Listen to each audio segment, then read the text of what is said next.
বুকে ব্যথা বা চেস্ট পেন এই ব্যথাটা সাধারণত কেন হয়ে থাকে?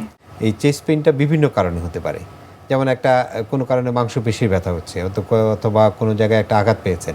সেটার জন্য যেমন চেস্ট পেইন হতে পারে, যেটা মোটামুটি মামুলি একটা ব্যাপার আমরা ধরে নিই যে এটাতে আমার কোনো বড় ক্ষতি হবে না।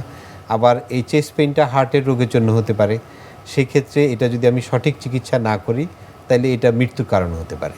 এই চেস্ট পেইনটা আবার খাদ্যনালীর বিভিন্ন রোগের জন্য হতে পারে, ফুসফুসের বিভিন্ন রোগের জন্য হতে পারে, অনেক সময় নিউরোলজিক্যাল জিনিসের জন্য হতে পারে। তার মানে এটার এই চেস্ট পেইনটা অনেকগুলো কারণে হতে পারে।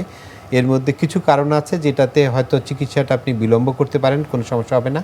কিন্তু কিছু কিছু রোগ আছে, বিশেষ করে হৃদরোগের জন্য যদি কারো চেস্ট পেইন হয়, তার মানে এটা একটা জরুরি অবস্থা। এটা ইমিডিয়েটলি অতি গুরুত্ব সহকারে এর চিকিৎসা করতে হবে, নাইলে এটার জন্য হার্টের বড় ক্ষতি হয়ে যেতে পারে, ইভেন এটা মৃত্যুর কারণও হতে পারে।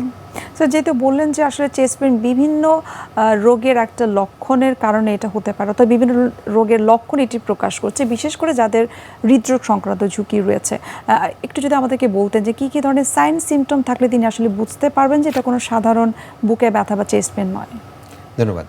সাধারণত হৃদরোগীদের কখন বুকে ব্যথা হয়, এটা একটা আমি একটু গোড়ার কথা বলি। সেটা হচ্ছে হার্টের রক্ত সরবরাহ করার জন্য কিছু নালী থাকে, রক্তনালী থাকে। আমাদের সরাসরি যেমন রক্তনালী আছে, হার্টেরও এরকম রক্তনালী আছে, যেটা দিয়ে হার্টের অক্সিজেন সাপ্লাই করা হয়, হার্টের নিউট্রিয়েন্ট সাপ্লাই করা হয়। তো এটা যদি কোনো কারণে শুরু হয়ে যায় অথবা বন্ধ হয়ে যায়, তাহলে হার্টের ওই অংশটাতে অক্সিজেন সাপ্লাই পাবে না, নিউট্রিশন পাবে না।